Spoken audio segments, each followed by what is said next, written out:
Ciao a tutti e benvenuti su Cristianamente. Oggi vi porterò in un viaggio speciale attraverso una delle storie più affascinanti e significative, quella dei magi. Insieme esploreremo i profondi insegnamenti che possiamo trarre da questo racconto antico e scopriremo come possa illuminare ancora oggi la nostra vita. In questo viaggio non solo ascolteremo la storia, ma ci immergeremo anche nelle domande che essa suscita, cercando di comprendere insieme il suo ricco simbolismo e i messaggi che porta con sé. Se siete pronti per questa avventura di scoperta e riflessione, mettetevi comodi e iniziamo. E ricordate, se vi piace questo tipo di contenuto, non dimenticate di iscrivervi al canale e di attivare la campanella per non perdere i prossimi video. Cominciamo! Gesù nacque a Betlemme, una città nella regione della Giudea, al tempo del re Erode. Dopo la sua nascita, arrivarono a Gerusalemme alcuni uomini sapienti che venivano dall'Oriente. E domandarono: dove si trova quel bambino, nato da poco, il re dei Giudei? In Oriente abbiamo visto apparire la sua stella e siamo venuti qui per onorarlo. Queste parole misero in agitazione tutti gli abitanti di Gerusalemme. E specialmente il re Erode.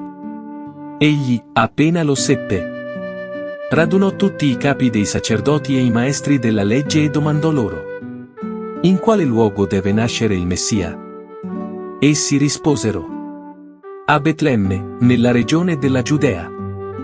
Perché il profeta ha scritto: tu Betlemme, del paese di Giudea, non sei certo la meno importante tra le città della Giudea, perché da te uscirà un capo che guiderà il mio popolo, Israele. Allora il re Erode chiamò in segreto quei sapienti e si fece dire con esattezza quando era apparsa la stella. Poi li mandò a Betlemme dicendo: andate e cercate con ogni cura il bambino. Quando l'avrete trovato, fatemelo sapere, così anch'io andrò a onorarlo. Ricevute queste istruzioni da parte del re, essi partirono. In viaggio, apparve ancora a quei sapienti la stella che avevano visto in Oriente. Ed essi furono pieni di grande gioia. La stella si muoveva davanti a loro fino a quando non arrivò sopra la casa dove si trovava il bambino. La si fermò. Essi entrarono in quella casa e videro il bambino e sua madre, Maria. Si inginocchiarono e lo adorarono. Poi aprirono i bagagli e gli offrirono regali: oro, incenso e mirra. Più tardi, in sogno, Dio li avvertì di non tornare dal re Erode. Essi presero allora un'altra strada e ritornarono al loro paese.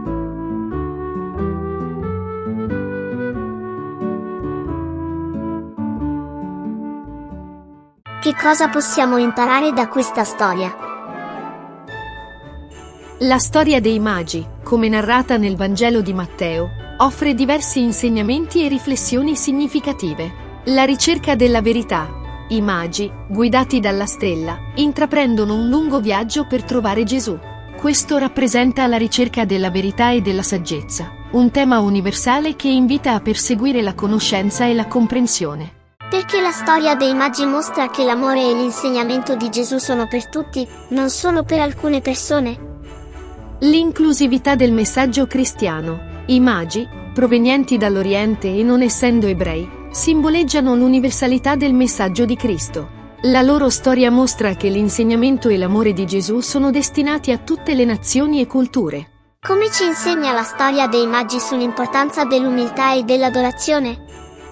L'umiltà e l'adorazione. Nonostante il loro status di uomini saggi e la loro ricchezza, i magi si prostrano davanti a Gesù, un neonato in una semplice stalla. Questo atto di umiltà e adorazione è un esempio potente di rispetto e devozione. Perché i magi hanno avuto il coraggio di seguire un sogno e prendere un'altra strada, e che cosa possiamo imparare da questo? Il coraggio di ascoltare la guida divina. Avvertiti in sogno di non tornare da Erode, i magi scelgono una strada diversa per il ritorno. Questo dimostra il coraggio di ascoltare e agire secondo la guida divina, anche quando ciò contraddice i piani e le aspettative umane. Come ci mostra la storia dei magi che i piani di Dio si svolgono in modi inaspettati e sorprendenti? La sovranità e la provvidenza di Dio. La storia dei magi illustra il tema della sovranità divina. La nascita di Gesù avviene in circostanze umili, eppure attira l'attenzione di persone influenti e potenti come i magi e Erode, dimostrando che i piani di Dio si svolgono nonostante le circostanze esterne. Perché la reazione di Erode alla nascita di Gesù mostra il contrasto tra il potere umano e il regno di Dio? Il conflitto tra il potere mondano e il regno divino. La reazione di Erode, turbato dalla nascita di un nuovo re, rappresenta il conflitto tra il potere mondano e il regno di Dio. Questo contrasto è un tema ricorrente nelle scritture e nella storia del cristianesimo. Come ci insegna la storia dei magi sull'importanza della fede e dell'obbedienza nel seguire i segni che non capiamo completamente? La fede e l'obbedienza. I magi seguono la stella con fede, non sapendo dove li porterà. La loro storia è un invito a fidarsi e ad obbedire, anche quando il cammino non è chiaro. In sintesi, la storia dei magi offre lezioni di fede, umiltà, coraggio, ricerca della verità e inclusività. È una storia che invita alla riflessione, indipendentemente dal contesto religioso o culturale di appartenenza. È stato un viaggio meraviglioso esplorando insieme le profonde lezioni della storia dei magi. Spero che abbiate trovato ispirazione e spunti di riflessione in ogni passo di questo racconto. Grazie per averci accompagnato in questa esplorazione.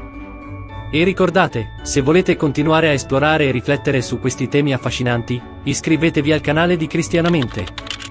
Qui troverete molti altri contenuti che arricchiranno il vostro percorso spirituale e culturale. Un caro saluto a tutti voi, e che il vostro cammino sia illuminato dalla luce della saggezza e della fede. A presto!